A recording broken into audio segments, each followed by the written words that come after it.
মার্কিন president Donald ট্রাম্পের ছবিসহ বিশেষ পাসপোর্ট ইস্যুর সিদ্ধান্ত নিয়েছে যুক্তরাষ্ট্র সরকার। জুলাই মাসে যুক্তরাষ্ট্রের স্বাধীনতা দিবসের 250তম বার্ষিকীতে এই বিশেষ পাসপোর্ট ছাড়া হবে। বিশ্লেষকদের মতে বিভিন্ন গুরুত্বপূর্ণ স্থাপনায় হস্তক্ষেপের পাশাপাশি এবার দেশটির পাসপোর্টে ছবি যুক্ত করে নিজেকে বিশ্বের সবচেয়ে ক্ষমতাসীন প্রেসিডেন্ট হিসেবে প্রমাণের উদ্দেশ্যে এই পদক্ষেপ নিয়েছেন ট্রাম্প। লায়লা নওশিনের রিপোর্ট। সম্প্রতি মার্কিন প্রেসিডেন্ট ডোনাল্ড ট্রাম্পের ছবিসহ একটি বিশেষ স্বর্ণমুদ্রা চালুর পরিকল্পনা ঘোষণা করে মার্কিন ট্রেজারি বিভাগের মুদ্রা উৎপাদনকারী প্রতিষ্ঠান ইউএস মিন্ট।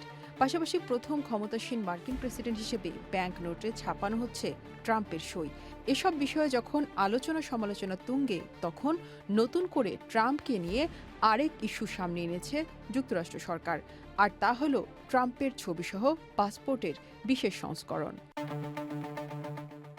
স্টেট ডিপার্টমেন্টের এক কর্মকর্তা পাসপোর্টে মার্কিন প্রেসিডেন্টের ছবি রাখার বিষয়টি নিশ্চিত করেছেন। ফক্স নিউজ, সিএনএন ও গার্ডিয়ান সহ বিভিন্ন সংবাদ মাধ্যম জানিয়েছে, জুলাই মাসে যুক্তরাষ্ট্রের 250তম স্বাধীনতা দিবস উদযাপন উপলক্ষে এই বিশেষ পাসপোর্ট ছাড়া হবে। নতুন নকশার এই পাসপোর্টগুলো যে কোনো মার্কিন নাগরিক সংগ্রহ করতে পারবেন। আবেদন সাপেক্ষে স্টক থাকা পর্যন্ত এসব পাসপোর্ট দেওয়া হবে।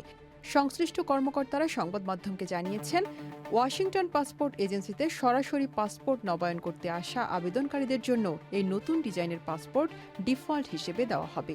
তবে অনলাইনে আবেদনকারী বা অন্যান্য কেন্দ্র থেকে আবেদনকারীরা আপাতত আগের নকশার পাসপোর্টই পাবেন। মার্কিন পররাষ্ট্র মন্ত্রণালয়ের প্রকাশ করা পাসপোর্টের একটি খসড়া নকশায় দেখা গেছে, ট্রাম্পের ছবির চারপাশে যুক্তরাষ্ট্রের স্বাধীনতার ঘোষণাপত্র ও মার্কিন পতাকা রয়েছে। সেই সাথে রয়েছে প্রেসিডেন্টের সোনালী রঙের সই। বর্তমানে যুক্তরাষ্ট্রের পাসপোর্টে দেশটির ইতিহাসের বিভিন্ন গুরুত্বপূর্ণ মুহূর্ত, যেমন চাঁদে অবতরণের দৃশ্য এবং স্ট্যাচু অব লিবার্টির মতো জাতীয় প্রতীকের ছবি রয়েছে। নতুন স্মারক পাসপোর্টে যুক্ত হচ্ছে সরকারের বিভিন্ন কর্মসূচি, সরকারি ভবন, ট্রাম্পের সই ও প্রতিকৃতি। Laila Nowshin, channel I.